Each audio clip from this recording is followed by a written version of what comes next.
Ya, Bapak-bapak kita mulai ya, mohon izin. Bismillahirrahmanirrahim. Assalamualaikum warahmatullahi wabarakatuh. Ya. Alhamdulillah pada kesempatan ini kita bisa kembali sholat jamaah maghrib, kemudian insya Allah sambil menunggu sholat isya kita bersama-sama di sini judulnya adalah bersama-sama kita belajar sejarah Rasulullah SAW dan pelajaran-pelajaran yang bisa kita ambil untuk kehidupan kita. Dan pada kesempatan ini kita akan membahas tentang nasab atau pohon keluarga Rasulullah SAW.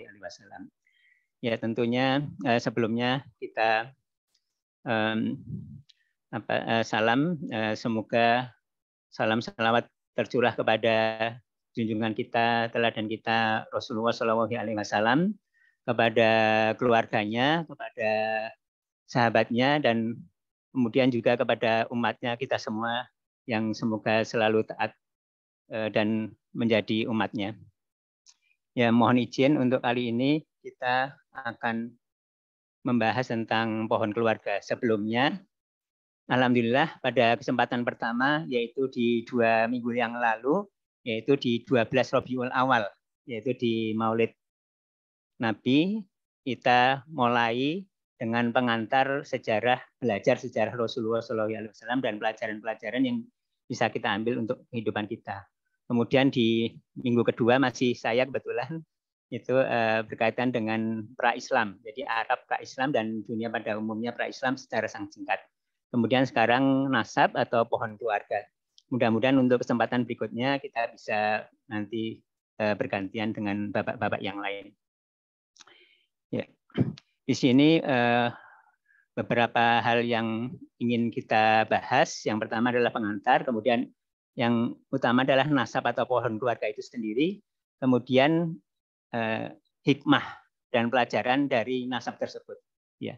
Kemudian ada bacaan lebih lanjut yang cukup banyak sebenarnya yang bisa kita eksplor lagi kalau kita ingin lebih detail lagi, baik itu buku-buku, kemudian bacaan-bacaan, kemudian video-video dari pakar, para ulama, kemudian para ustadz. Ada cukup banyak untuk topik ini yang kita bisa eksplor mungkin untuk di rumah atau kesempatan yang lebih panjang lagi. Ya, mohon nanti masukan-masukannya di ini ya. Nah, seperti biasanya ini pertama adalah perintisan kita untuk pojok baca Al-Muhajirin atau perpustakaan mini. Ya, kita berharap dengan ada kajian seperti ini, ya kita berharap mengisi waktu sampai Isya sekitar 40 menit, 30 menit untuk ada yang menyampaikan dalam kesempatan ini kebetulan saya sendiri, kemudian 10 menit diskusi, jadi selesai sebelum Isya insya Allah. Ya, yang pertama adalah mengingatkan kita kembali bahwa salah satu motivasi penting, motivasi utama untuk kita lebih mengenal Rasul kita adalah itu salah satunya secara langsung atau tidak langsung adalah perintah dari Allah. Ya, mengenal termasuk artinya nasabnya juga. Ya, di sini ada surat Ali Imran 31 dan 32. Yang artinya di sini jika kamu benar-benar mencintai Allah, ikutilah aku, yaitu Rasulullah, niscaya Allah mengasihi dan mengampuni dosa-dosamu. Allah Maha Pengampun lagi Maha Penyayang. Jadi di sini ikutilah ya. Di sini adalah ikutilah. Kemudian yang kedua, yang ayat 32-nya adalah taatilah Allah dan Rasul-Nya. Jadi mentaati Rasul juga. Bagaimana kita tahu mentaati Rasul? Ya, dari hadis, termasuk dari Sirah Nabawiyah ini. Jika kamu berpaling, maka sesungguhnya Allah tidak menyukai orang-orang kafir. Kemudian juga ada dari seorang ulama ya, sesungguhnya perjalanan hidup atau sirah Nabi Muhammad SAW ini bagi yang menelaah dan menghayatinya akan mestinya benar-benar bersaksi bahwa beliau adalah benar-benar utusan Allah. Dan seandainya pun tidak ada mukjizat katakanlah seperti itu, selain sirah Nabi maka itu sudah cukup. Artinya kehidupan Rasulullah SAW itu sendiri adalah mukjizat yang oleh karena itu perlu kita pelajari, dan sebenarnya untuk saat ini sudah cukup berlimpah bahan yang kita bisa gunakan, termasuk bahasa Indonesia. Kemudian saya juga menggunakan hampir semuanya bahasa Indonesia semua, dan itu sudah sangat banyak. yang lebih banyak daripada yang saya perkirakan semula juga. Jadi ada puluhan buku yang bagus-bagus, ada puluhan artikel, ada puluhan ceramah dari para ustadz yang bagus-bagus. Ya. Ya. Kemudian ini nasabnya, pohon, ini pohonnya dibalik ya. Jadi yang kakek moyangnya itu di bawah, jadi seperti dia pohon gitu ya. Ya, Nabi Muhammad SAW di sini. Ini ada beberapa yang penting dan tahun lahirnya di bawah. Ini jadi salah satu nenek moyang atau kakek moyang yang Rasul kita itu adalah Qusay, salah satu tokoh penting di kakek moyang dan juga di dunia Arab, dan ya artinya di sejarah Islam adalah Qusay yang lahir 700 tahun 400 Masehi.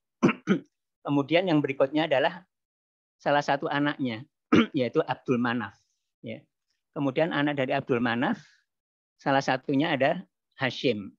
Kemudian setelah Hashim ada Abdul Muthalib yang sudah kita banyak kenal, yaitu kakek Rasulullah SAW.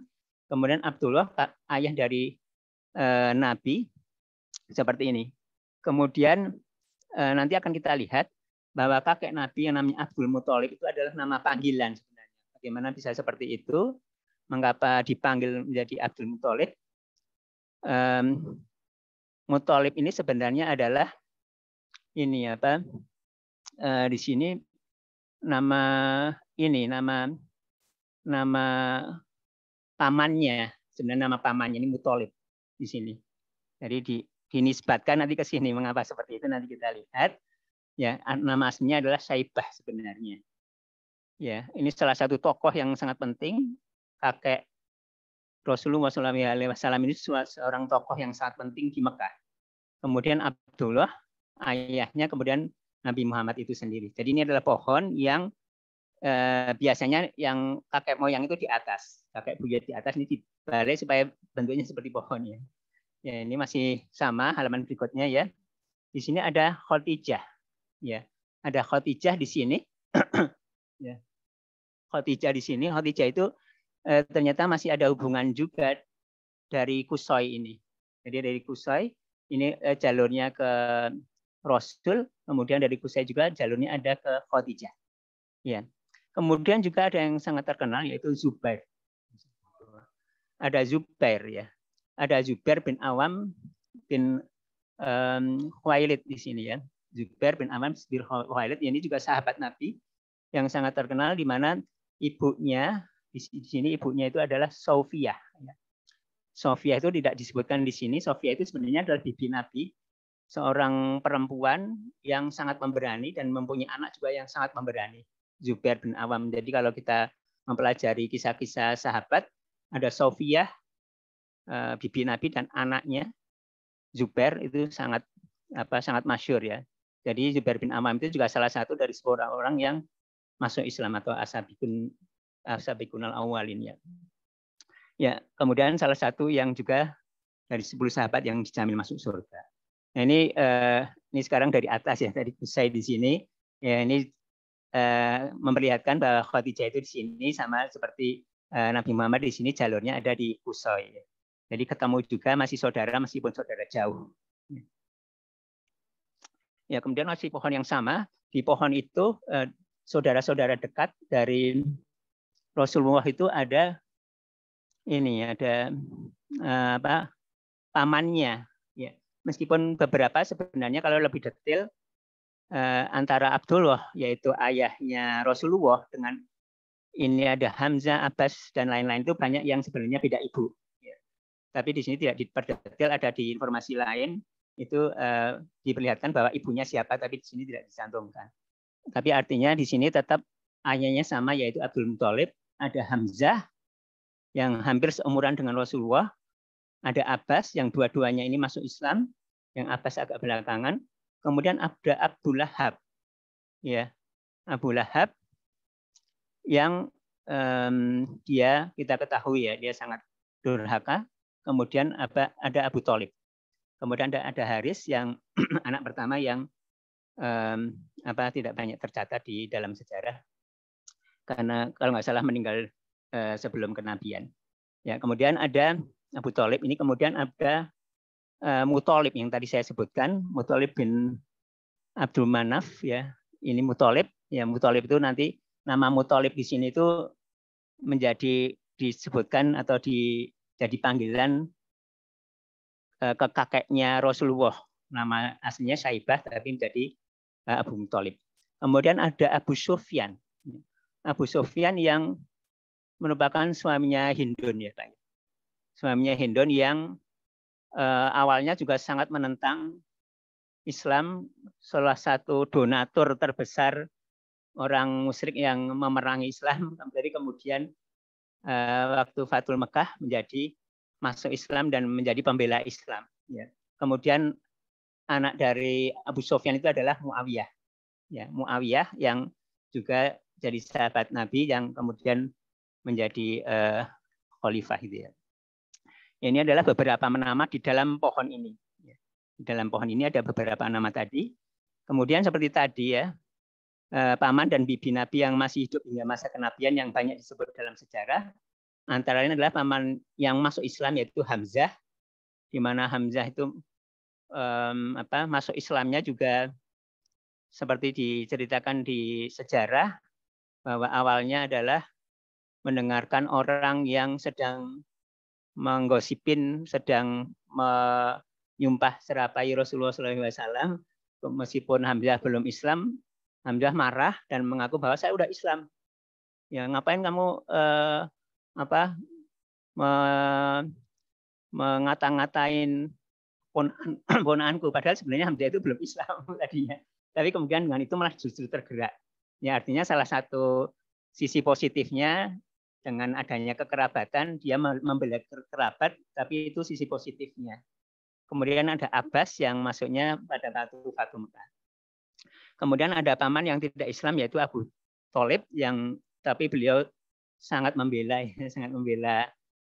Rasulullah ya, sebagai keponakannya. Kemudian ada Abu Lahab yang nama aslinya sebenarnya Abdul Uzza. Mengapa namanya dari Abdul Uzza menjadi disebut Abu Lahab? Karena itu ada beberapa versi. Yang pertama adalah ada yang mengatakan bahwa karena wajahnya yang tampan seperti menyala-menyala gitu ya, merah menyala-nyala. Tapi ada juga saya kira seperti di Al-Quran ya, itu isyarat bahwa dia akan dibakar dalam api yang menyala-nyala. Ya kalau kita baca surat Al-Masad atau Al-Lahab, tabbat yada abi lahabi watab, sampai yang terakhir aja tabbat yada abi lahabi watab gitu ya. Dan pakai tasdid itu seperti banget gitu. Itu jadi seperti penekanan gitu ya. Nah, itu meninggalnya setelah perang Badar, Abu Lahab itu, paman Nabi yang ingkar itu.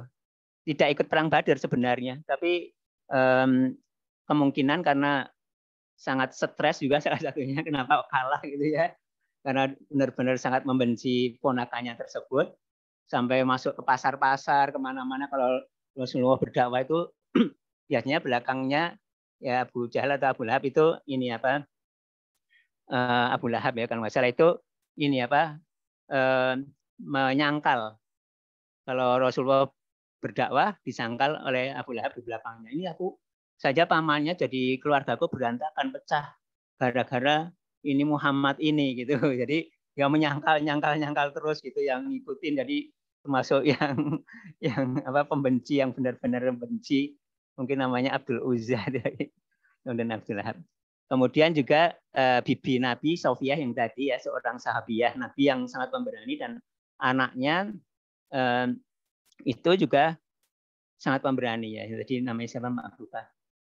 Namanya tadi Zubair ya. Zubair itu anaknya sangat pemberani karena dilatih dari kecil ya. Menurut kisah dari kecil itu dilatih kalau malam-malam gelap-gelap itu sejak kecil udah dilatih sehingga waktu besarnya jadi komandan dan sangat pemberani. Ya. Kemudian kita mulai dari satu persatu. Kusai yaitu kakek buyut yang kelima. Kelima itu maksudnya ayah satu. Ke atasnya lagi kakek. Kemudian apa kakek buyut. Kemudian yang keempat ya kemudian yang kelima ini ya sampai Kalau saya sendiri mungkin tahunya hanya yang ketiga aja, keempat udah enggak. Nah ini sebenarnya sampai ke 13, kalau Rasulullah sekitar sampai ke 13 ada silsilahnya. Ya, sampai sekitar 13 ya. Ya ini kalau kita lihat dari sisi ininya ya, sisi kelahirannya 171 lebih tua dibandingkan Rasulullah, yaitu Nabi Muhammad bin Abdullah bin Abdul Muthalib bin Hashim bin Abdul Manaf bin Qusay. Ini memiliki kedudukan yang tinggi di kalangan suku Quraisy. Ya, nanti kita lihat suku Quraisy, nama Quraisy sendiri itu tadinya nama orang juga, kakek buyutnya Rasulullah yang sekitar ke-12 atau 13 di atasnya. Ya, kemudian nama Quraisy juga asal usulnya ada beberapa versi, nanti ada di slide berikutnya.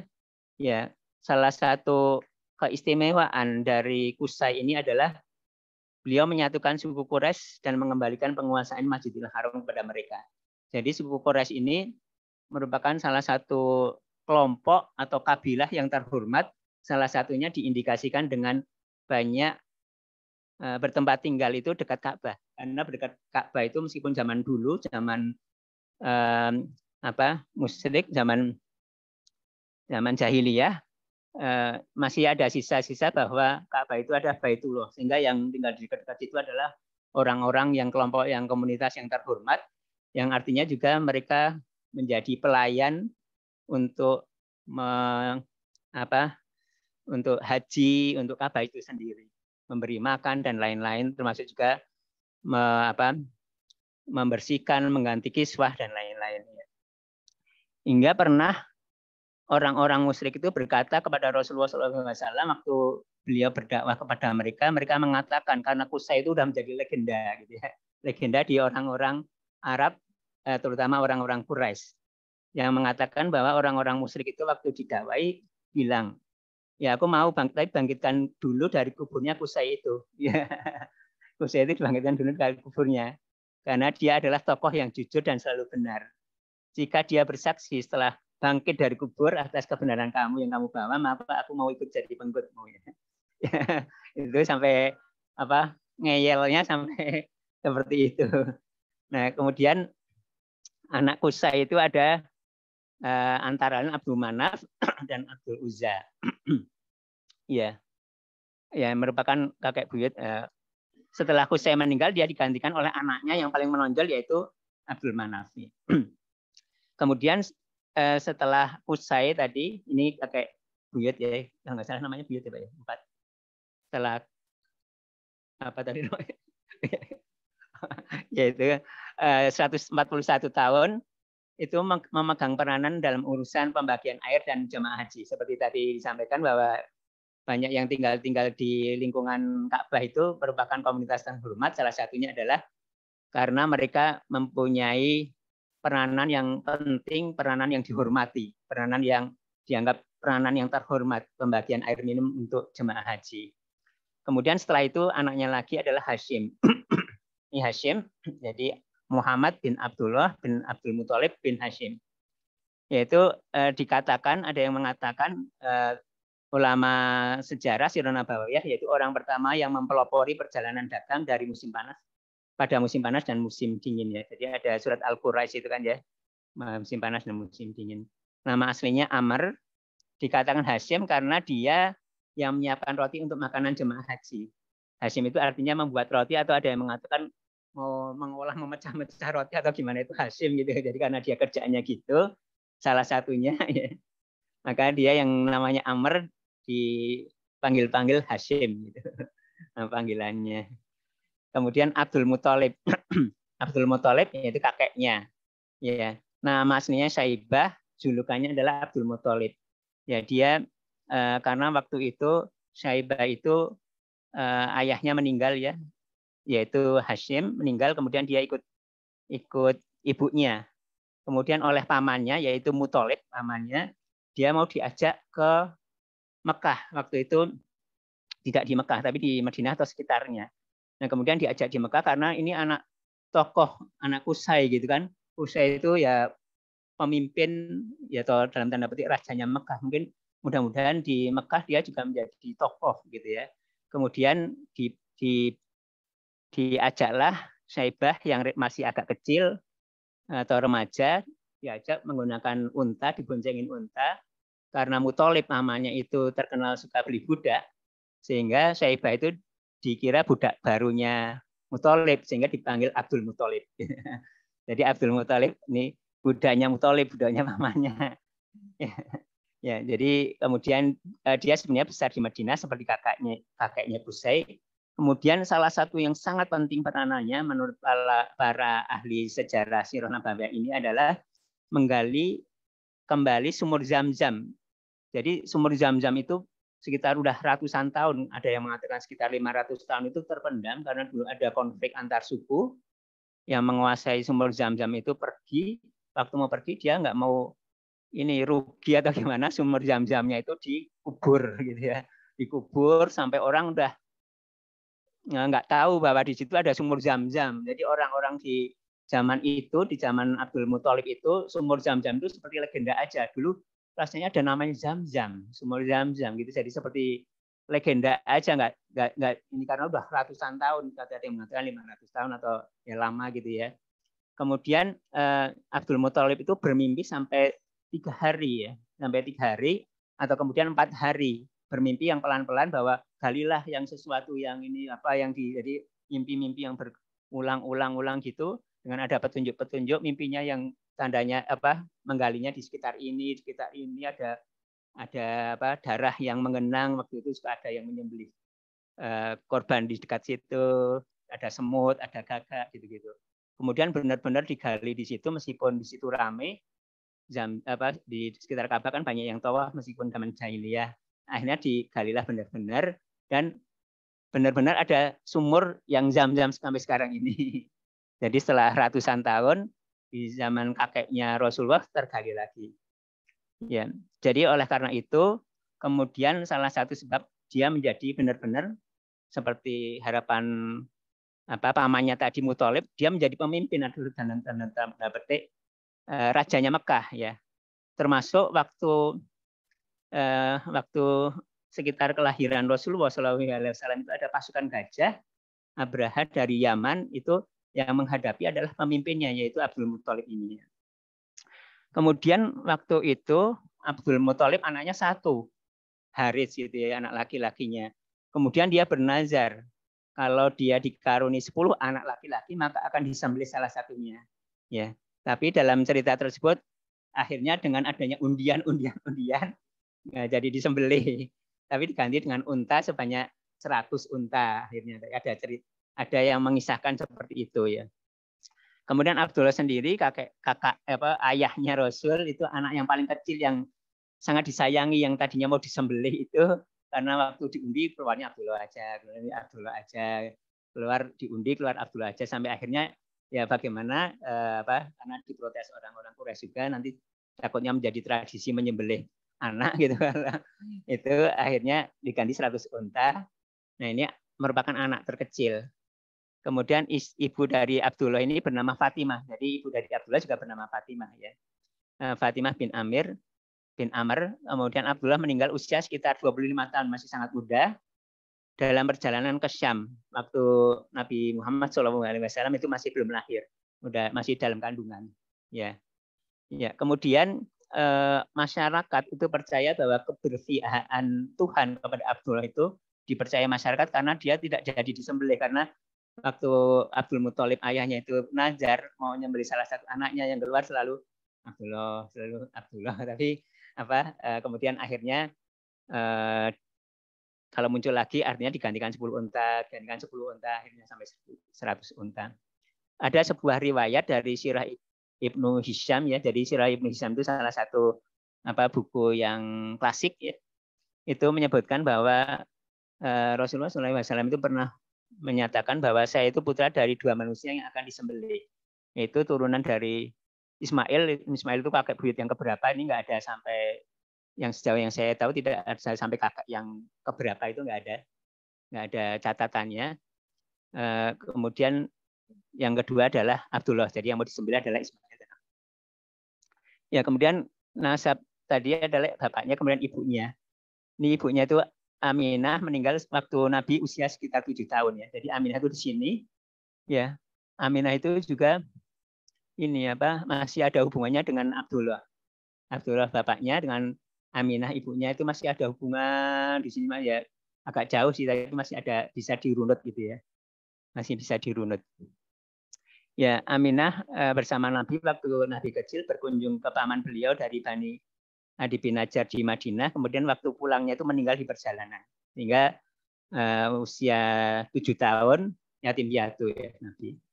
Ya, kemudian yang sekarang yang tinggi di atas tadi ada Kusai, kemudian yang di atasnya lagi itu ada yang disebut dengan Kinanah ya. Jadi Nabi pernah bersabda di sebuah hadisnya, sesungguhnya Allah memilih Kinanah. Kinanah itu nama orang yang nenek moyang atasnya banget gitu ya. Jadi sampai Kusai langsung atas masih atasnya banget. Sesungguhnya Allah memilih Kinanah di antara keturunan Ismail. Jadi Ismail masih atasnya lagi, Ismail masih di atas, kemudian bawah dan namanya Kinanah. Itu sangat terkenal ya di kalangan orang Arab dan memilih Quraisy. Di bawah Kinanah itu ada Quraisy namanya, orang yang julukannya Quraisy. Ya. Jadi Quraisy itu julukan orang, jadi nama suku. Seperti Bani Israel kan Yakub jadi Israel, jadi Bani Israel gitu. Jadi ya Quraisy jadi nama suku nantinya di antara keturunan Kinanah dan memilih Bani Hashim, bawahnya lagi Hashim di antara suku Quraisy. Jadi itu adalah Allah memilihku di antara Bani Hashim. Ya, berdasarkan hadis di atas, orang yang bernama Quraisy ini adalah keturunan Kinanah.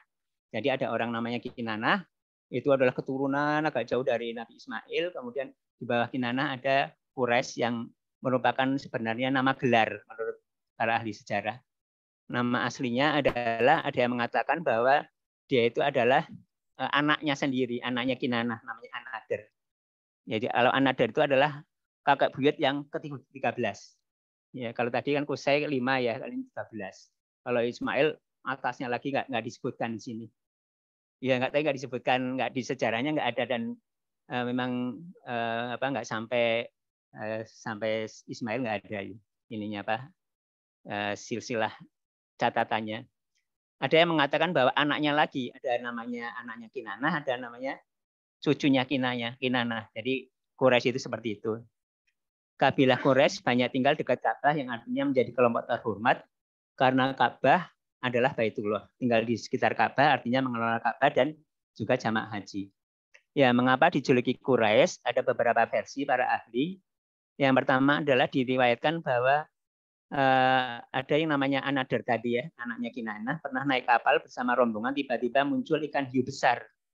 Ikan hiu itu mereka sebut, menurut di sini adalah namanya Quraisy, gitu. Mungkin istilah ikan hiu itu Quraisy gitu ya. Kemudian semua penumpang takutan, tapi Anader itu berhasil membunuh dan memotong kepalanya, maka disebut dia Quraisy. Gitu.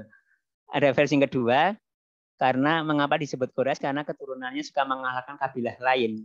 Seperti kuatlah seperti ikan hiu, maka dia disebut Quraisy karena seperti mengalahkan kawanan ikan yang lain. Ada yang mengatakan juga versi yang lain bahwa nama Quraisy itu diambil dari kata at-takris yang artinya berkumpul, dinamakan demikian karena mereka berkumpul setelah mereka terpecah. Kemudian ada versi yang lain yang artinya adalah namanya adalah perdagangan. Jadi ada macam-macam. Salah satu yang kuat tadi adalah dari nama orang tadi sebenarnya. Ini ada video singkat ya tentang bagaimana ada buku ya. Ini buku ini video penjelasan singkat tentang buku yang agak tebal khusus tentang Quraisy. Ya. Jadi tentang sejarah Quraisy.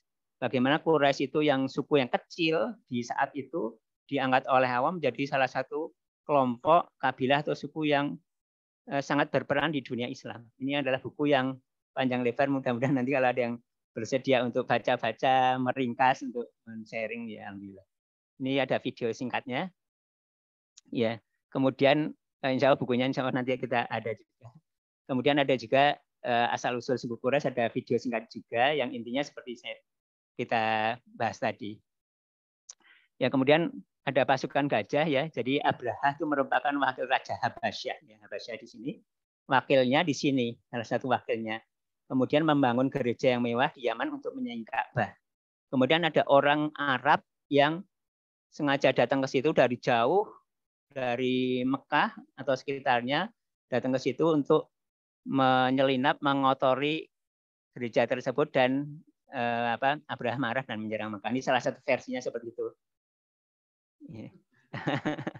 Kemudian Abdul Muthalib sebagai pemimpin Mekah menghadapi pasukan gajah. Ya, jadi Abdul Muthalib waktu menghadapi Abraha, dia hanya minta tolong kembalikan ternakku gitu ya. Jadi waktu Abdul Muthalib menemui Abraha pemimpin pasukan gajah, hanya meminta tolong kembalikan ternakku, tidak tolong jangan menyerang. Kemudian Abraha heran, kamu itu kok sepele banget masalah cuman unta ini apa yang kamu bela, enggak Ka'bah yang kamu bela.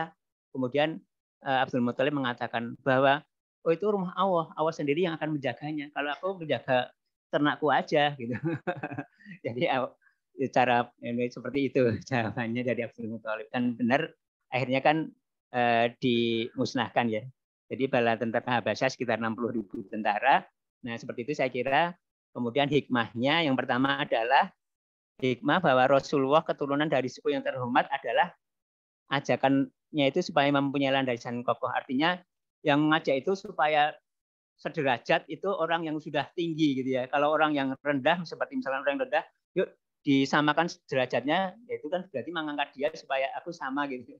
Seperti misalkan ada yang mengatakan Karl Marx gitu ya, misalkan di komunisme yang mengajakkan kaum proletar. Kaum proletar kan kaum buruh yang ingin sejajar dengan yang di atasnya. Jadi ingin mengangkat dirinya, tapi kalau di sini Rasulullah kan udah tinggi, jadi mengangkat derajat para budak dan lain-lain gitu ya. Jadi ini tidak cuma alasan untuk kepentinganmu sendiri aja. Kemudian yang kedua, supaya dikenal karena nasabnya udah dikenal, sehingga supaya mudah diterima dakwanya saat itu. Meskipun tetap orang kafir itu juga berkata di Al-Quran, mengapa Al-Quran ini tidak diturunkan kepada seorang besar dari salah satu negeri ini, Mekah atau Taif, meskipun mereka juga masih ngeyel juga, meskipun Rasulullah itu nasabnya nasab yang bagus, yang jelas gitu ya. Kemudian yang ketiga, kenyataan bahwa Rasulullah berasal dari kabilah yang terhormat, maka manfaatnya kembali ke beliau dalam bentuk perlindungan dan pembelaan. Antara lain waktu diboikot, dibela oleh keluarganya yang juga pembelaan oleh Abu Thalib. Kemudian yang keempat, peristiwa pasukan gajah, ya hikmah pelajaran yang keempat, peristiwa pasukan gajah terjadi dengan hikmah untuk mengangkat kedudukan orang-orang Quraisy di tengah kabilah Arab ya. Jadi mereka adalah kabilah yang dilindungi oleh Allah meskipun itu sebenarnya konsekuensi dari perlindungan terhadap Ka'bah ya.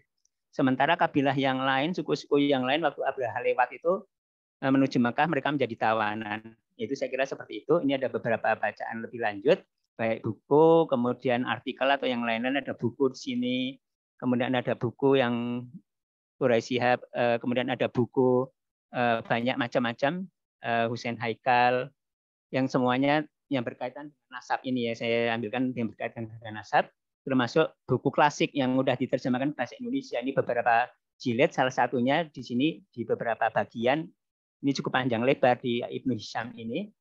Kemudian ada juga yang lain-lain, ada beberapa yang lain-lain. Saya coba untuk lihat bukunya dan saya lihat yang berkaitan dengan nasabnya ya. Kemudian ada yang buku bergambar juga, maksudnya gambar-gambarnya bagus-bagus. Kemudian ada macam-macam, termasuk juga ini video-video. Ini video yang bagus-bagus menurut saya yang ini serial, semuanya serial. Ini hanya beberapa, hanya 3 di antara mungkin ada 15-an serial yang lain. Dan bagus-bagus ya. Ya saya kira mungkin seperti itu. Terima kasih, mohon maaf atas kesalahan. Mohon barangkali kalau ada yang koreksi atau yang akan disampaikan. Oh iya, Pak.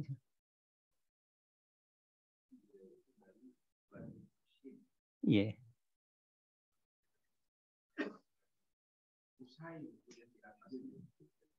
Iya. Iya.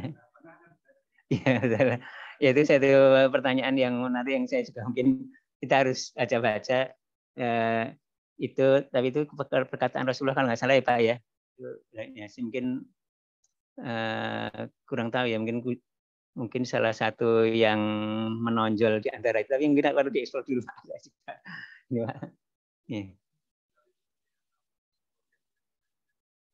Yang menggali Zam-Zam Abdul Muthalib Pak. Abdul Muthalib.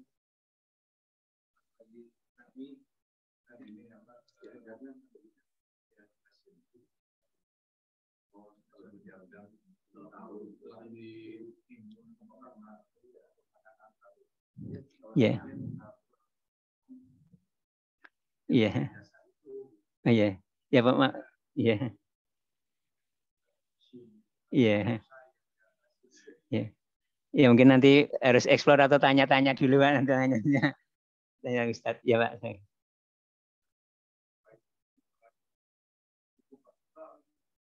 Iya, saya kira.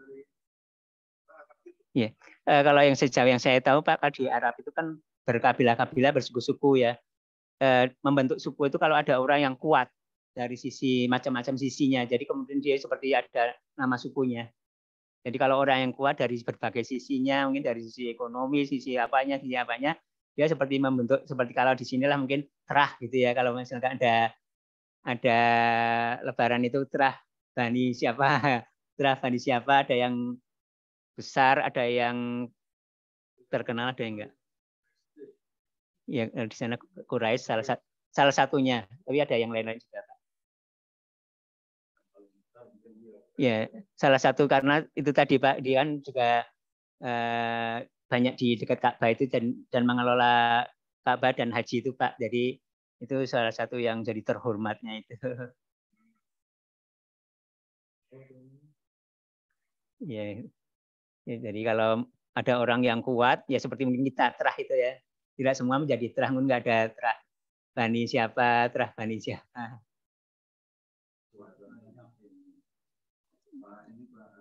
Ya.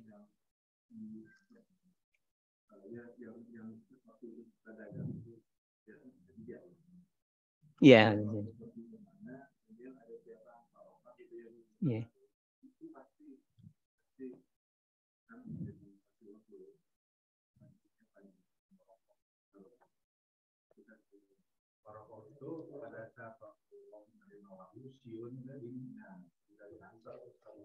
Iya. Setelah ya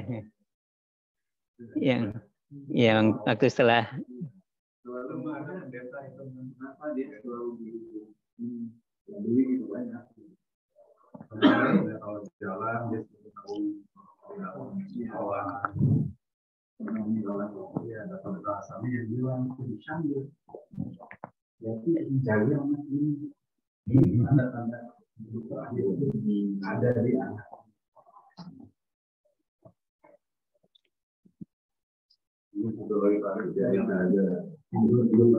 ya Pak?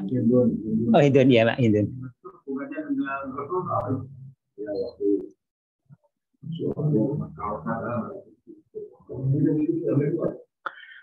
Kalau tadi yang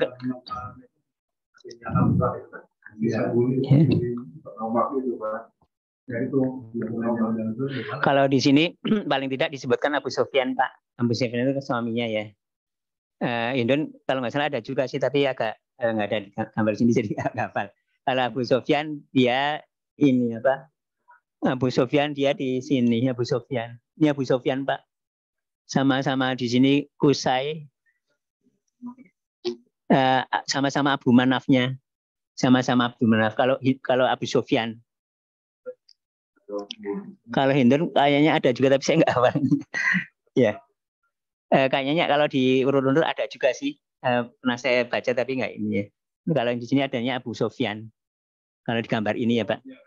Ya.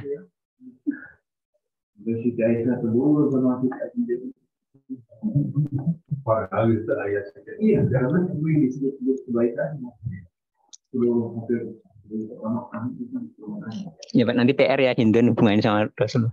Sama ya.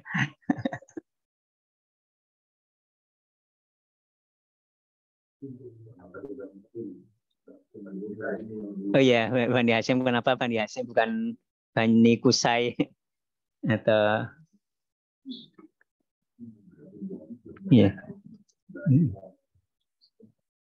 Ya Pak, terima kasih. Mungkin kita tutup nanti sambil kita teruskan obrolannya. Kita tutup doa akhir majelis. Subhanakallahumma wa bihamdika asyhadu an la ilaha illa anta astaghfiruka wa atubu ilaik. Alhamdulillahirabbil alamin. Assalamualaikum warahmatullahi wabarakatuh.